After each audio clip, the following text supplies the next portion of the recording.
Olá, alunos, tudo bem com vocês? Eu sou a professora Michele. Na aula dessa semana, nós vamos falar um pouco sobre os instrumentos da pesquisa qualitativa.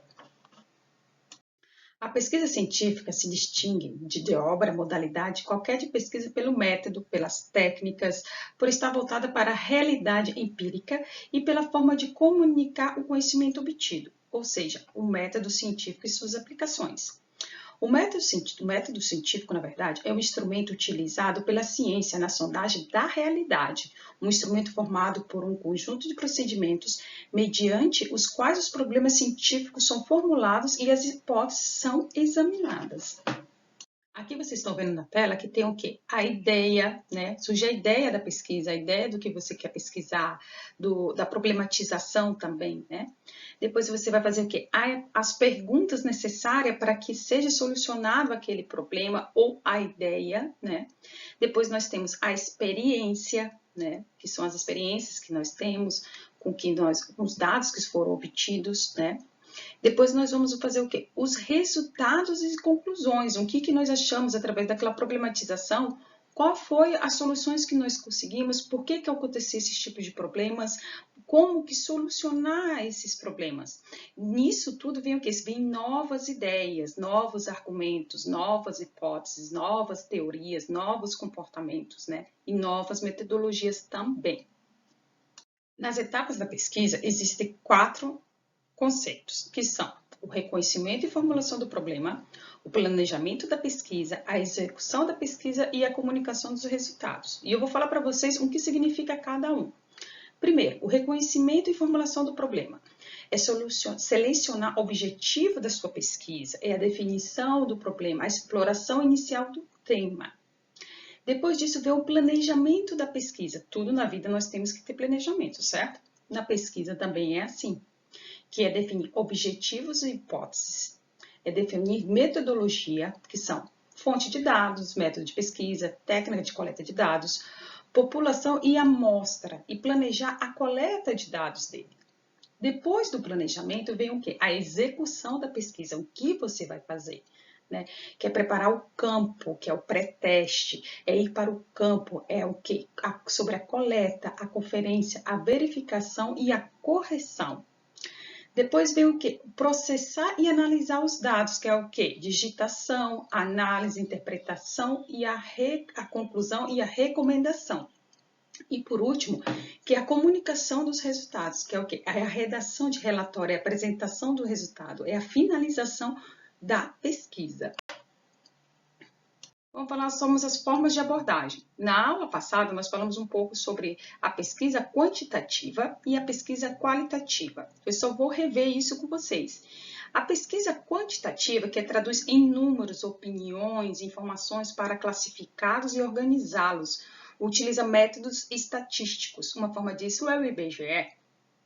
E a pesquisa qualitativa é o quê? Considera a existência de uma relação dinâmica entre o mundo real e o sujeito. É descritiva e utiliza o método indutivo. O processo é o foco principal. E as técnicas de coleta de dados, que é a observação, a entrevista, questionário, pesquisa documental e bibliográfica. A observação é uma técnica de coleta de dados para conseguir informações e utilizar os sentidos na obtenção de determinados aspectos da realidade. Definição de observação e observador. Você já parou para pensar? Para que nós precisamos observar? Você é uma pessoa observadora? Você observa o que está ao seu redor?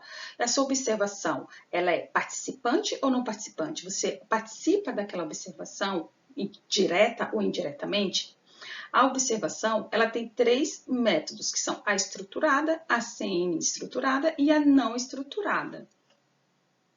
A observação, na verdade, ela desempenha um papel fulcral em qualquer metodologia de investigação. Saber observar constitui uma etapa essencial na iniciação do investigador. Em termos educacionais, o professor deve ser capaz de observar para recolher, organizar criteriosamente a informação e para se adaptar continuamente aos elementos que fazem parte da sua investigação. A formação do observador é um aspecto essencial para a obtenção de dados úteis e significativos. Mas quais são as vantagens e desvantagens de ser um observador? Nós vamos falar agora aqui. As vantagens são a apreensão dos comportamentos e dos acontecimentos no próprio momento em que se produzem, melhor compreensão do meio, né? Aqui, melhor compreensão do que está acontecendo ao nosso redor, do que os fatos estão originando aquilo, por que os fatos estão ocorrendo, né? A recolha de comportamentos e atitudes espontâneas, colheita de informação que não é acessível a algum professor, alguma situação, algum aluno passa alguma informação que aquilo não condiz com a realidade, não condiz com o comportamento daquela criança, é tudo um contexto naquilo. Então, tem a autenticidade relativa aos acontecimentos. Será que aquilo é verdade ou não? E a visão de fatos não informados, que são o quê? É verificar dados fornecidos pelos informantes e completar dados obtidos por outros meios. Às vezes, por exemplo, se tem aquela evasão escolar, por que aquele aluno está tendo evasão escolar? Por quê? Porque a professora é ruim, porque ele não gosta de estudar, né? Não, às vezes é o quê? Porque o pai perdeu o emprego, ou porque o pai teve que mudar de cidade, ou está tendo algum conflito dentro da casa dele, por isso que ocorre a evasão escolar, não sempre, né? E quais são as desvantagens? Que é um método de recolha de dados longo, muita informação, muito tempo de observação, pode ser um método subjetivo, aspectos relacionados com a ética, né? E exige muito treino. O ato de observar é um ato aberto, sujo de hipóteses que levamos para o terreno, para a sala de aula, ou para a casa, ou para uma clínica, né? Para a faculdade. Portanto, é um ato in loco e in vivo, ou seja, o investigador procura ser testemunha dos comportamentos sociais dos indivíduos, dos grupos nos próprios locais das suas atividades ou residências, sem lhes alterar o seu ritmo normal. Tipos de observação. Na investigação científica são empregadas várias modalidades de observação, que varia de acordo com as circunstâncias.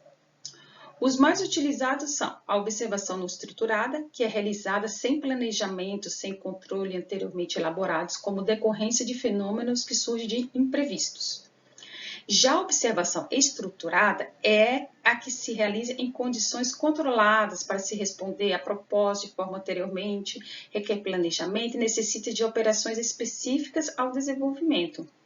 E a observação semi-estruturada, o observador tem algumas categorias de observação elaboradas, mas está aberta à formação de novas categorias decorrente da observação, requer uma prévia definição do foco de observação.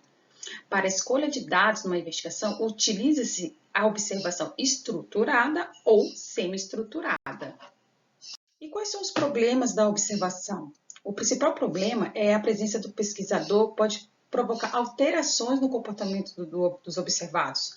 Isso nós percebemos quando você está estagiando, que você está acompanhando a turma, que os alunos eles já ficam incomodados, ficam ansiosos, ficam curiosos. Aquilo ali nós mudamos o campo de observação, o campo de estudo ali, né? O que você está querendo pesquisar, o que você está querendo observar. Isso nós temos bastante em sala de aula e eu tenho certeza que você já observou isso, que o aluno se comporta de uma forma sem você e com você em sala de aula. Agora vamos falar, já que falamos sobre observação, vamos falar sobre a entrevista. A entrevista é o encontro de duas pessoas, de que uma delas obtém informações a respeito de determinado assunto. A pesquisa ela pode ser estruturada, não estruturada e de painel. Mas o que é uma entrevista estruturada? É aquela que o investigador segue um roteiro previamente estabelecido, ele já sabe as perguntas que ele vai fazer, ele já questiona o que faz, para onde vai, com quem, para quê, para onde, né? Já a não estruturada é o entrevistado ter liberdade para desenvolver cada situação em qualquer direção que considere adequada. Eu faço perguntas aleatórias, né?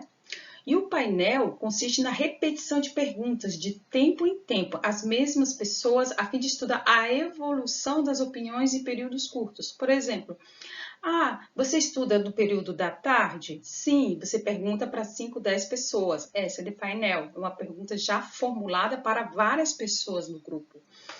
Você estuda na Fidelis? Uns vão dizer 5, 6 vão falar que sim na entrevista, outros vão falar que estudam em outra instituição. E quais são as medidas exigidas para a preparação da entrevista? Nós temos que ter planejamento da entrevista, conhecimento prévio do entrevistado, Eu preciso saber como que é o entrevistado, como que ele se comporta, o que ele faz, o que ele trabalha. A oportunidade da entrevista, se o entrevistado vai me dar essa oportunidade. Quais são as condições favoráveis para que eu possa fazer essa entrevista? O contato com líderes desse entrevistado, o reconhecimento prévio do campo e a preparação específica. E quais são os problemas que eu encontro quando eu vou fazer entrevista com o entrevistado? A falta de motivação do entrevistado, a inadequação da compreensão do significado das perguntas. Eu posso colocar uma pergunta ali ou uma palavra que o entrevistado não venha a entender. O fornecimento de respostas falsas, você não sabe se aquele entrevistado está falando tudo a verdade, ele pode estar falando alguma mentira, ou até acrescentar algo que não exista, que é o famoso fake news, né? Inabilidade do entrevistado para responder, a influência exercida pelo aspecto pessoal dos entrevistados com o entrevistador, se ele tem empatia, se ele tem vínculo com o entrevistador, né? Eu gostaria de agradecer a vocês por ter assistido minha aula. Não esqueça de preencher o diário de bordo e me encaminhar, tá bom? Se você ficou com alguma dúvida, algum questionamento, pode me passar pelo Teams, um chat pelo Teams, que eu estou aqui para solucionar seu problema e sua dúvida, tá bom? Fique com Deus e até semana que vem.